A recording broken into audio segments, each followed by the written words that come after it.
joys and laughs in all that I create. Although I own a nice screen printing setup, I've been thinking about how to make screen printing more accessible to beginners. So I spent a few days experimenting with different DIY options to see what would produce the best results without a large upfront investment. Here's what I learned.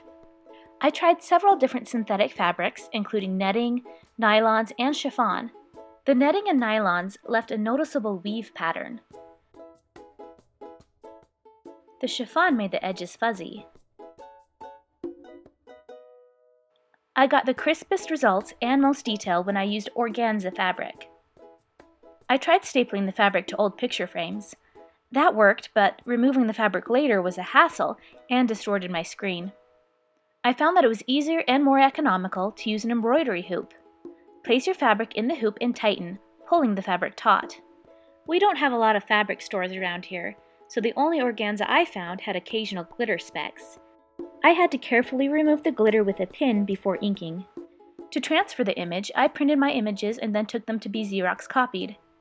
The trick here is that you need to use toner ink rather than LaserJet. Most home printers are LaserJet. Cut out the image and place face down inside the hoop. Put on gloves and use a Q-tip dipped in acetone to firmly rub the back of the paper, transferring the ink to the fabric. This needs to be a strong acetone, which you can find by the house paints in a store that sells home improvement items. Standard nail polish remover will not work. Be sure to cover your work surface, as acetone will remove the finish on most furniture. Alternately, you can trace the image through the fabric with a permanent marker or pencil, but I found that marker tends to bleed, so you don't have crisp lines to work with. Pencil can snag in the fabric holes and thus distort your image, so I prefer using the Xerox transfer method. Now we need to block out the negative areas of the screen. I tried several different mediums as a screen filler. The medium I preferred most was latex house paint. Any brand or color will do. I'm using some leftover paint and carefully painting all the areas without ink. In other words, leave all the black areas alone.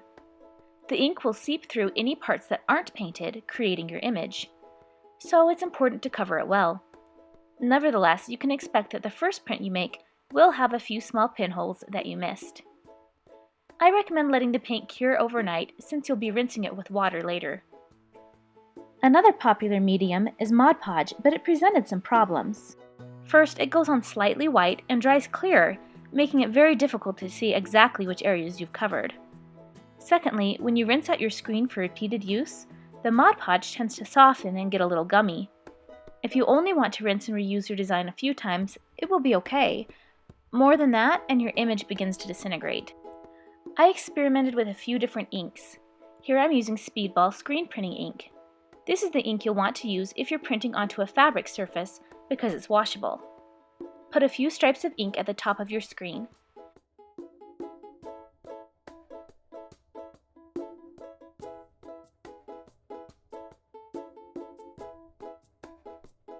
Use an old credit card or a piece of flexible plastic to pull the ink down over your design.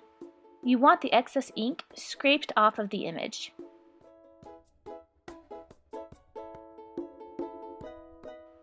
You can see a few pinholes that need to be fixed. Use a sink sprayer or a water bottle to clean the ink. Then touch at the pinholes with more latex paint and allow to dry.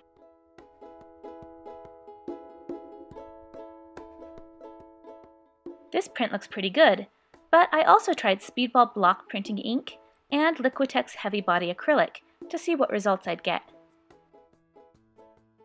The block printing ink is thinner and gave me fuzzier edges. The thick, heavy body acrylic provided the crispest results, and it's what I'd recommend for prints on paper. These screens can be rinsed and reused repeatedly.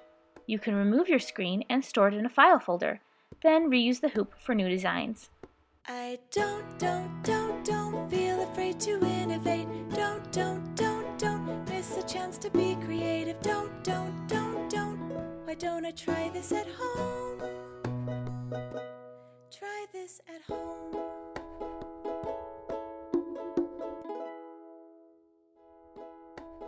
For more fun, try offsetting and layering different colors to create shadows.